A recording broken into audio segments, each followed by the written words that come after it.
Case తాము 5 సంవత్సరాలు చేసిన దౌర్జన్యమో దోపిడీయో వీటన్నిటి వలన ఎప్పుడు కేసులు వస్తాయో ఎప్పుడు లోనకి వెళ్తామో అని తెలియని భయంతో వాళ్ళకి నిద్ర పడతలా.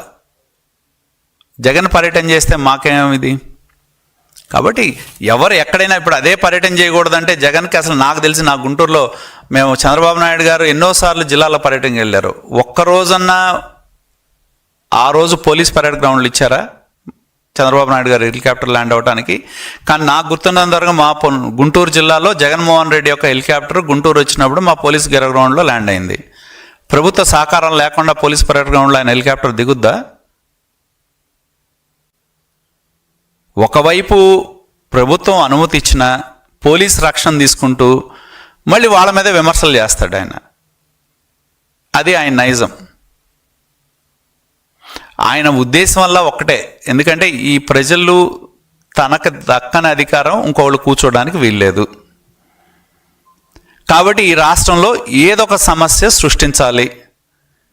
కులం పేరు మీదో, మతం పేరు మీదో, సమాజం పేరు మీదో, వర్గాల పేరు మీదో ఏదో ఒక రకమైన విద్వేషాన్ని రెచ్చగొట్టాలనే తాపత్రయం తపనతోనే ఆయన పర్యటనలు, అంతకుమించి ఏం లేదు అక్కడ.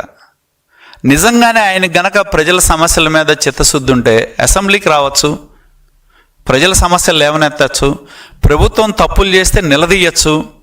కానీ రావట్లేదు కదా. అసెంబ్లీకి రాకపోగా ఇవాళ పర్యటనల పేరుతో వివిధ ప్రాంతాలు తిరుగుతూ ఆ ప్రాంతాల్లో వైషమ్యాలు రెచ్చగొడతాం, దాడులు చేసే విధంగా తన కార్యకర్తలను రెచ్చగొడటమే ప్రక్రియగా ఆయన పర్యటనలు ఉన్నాయి.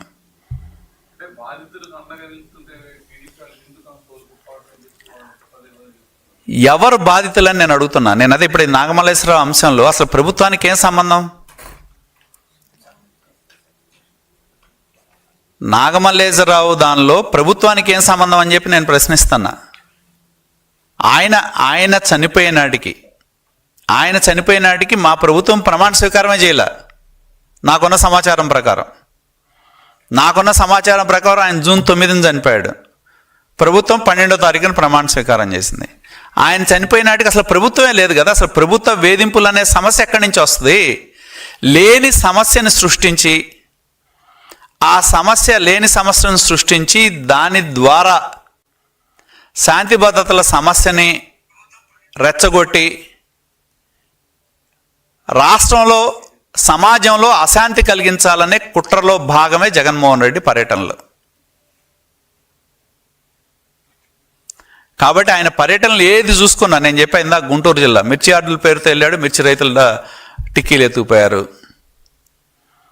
ఆయన ఛానల్లో కూర్చోబెట్టి మహిళల మీద, అసలు ఆంధ్రప్రదేశ్లో మహిళలందరినీ వాళ్ళ ఆత్మగౌరవాన్ని, ఎవరన్నా ఒక నాయకుడు ఎలా ఉండాలంటే తప్పు జరిగినప్పుడు ఇదిగో పొరపాటు జరిగింది, నా వల్ల పొరపాటు జరిగిందని చెప్పే ధైర్యం ఉండాలి.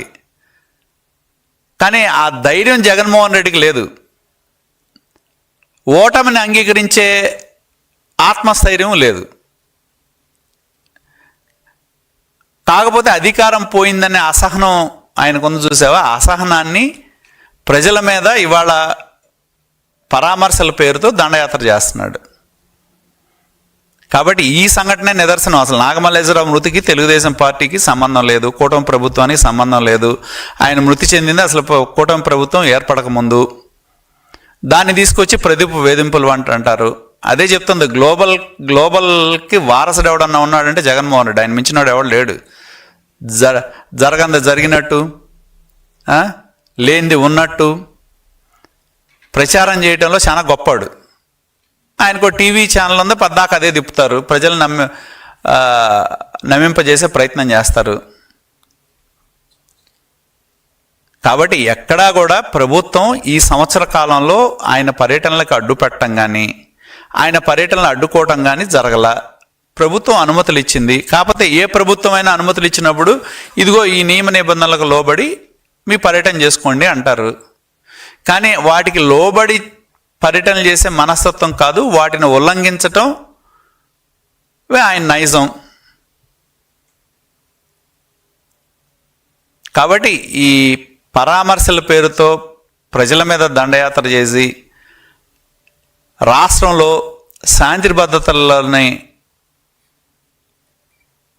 సమస్యలను సృష్టించి దాని ద్వారా లబ్ధి పొందాలనే కుట్రలో భాగమే జగన్మోహన్ రెడ్డి పర్యటన.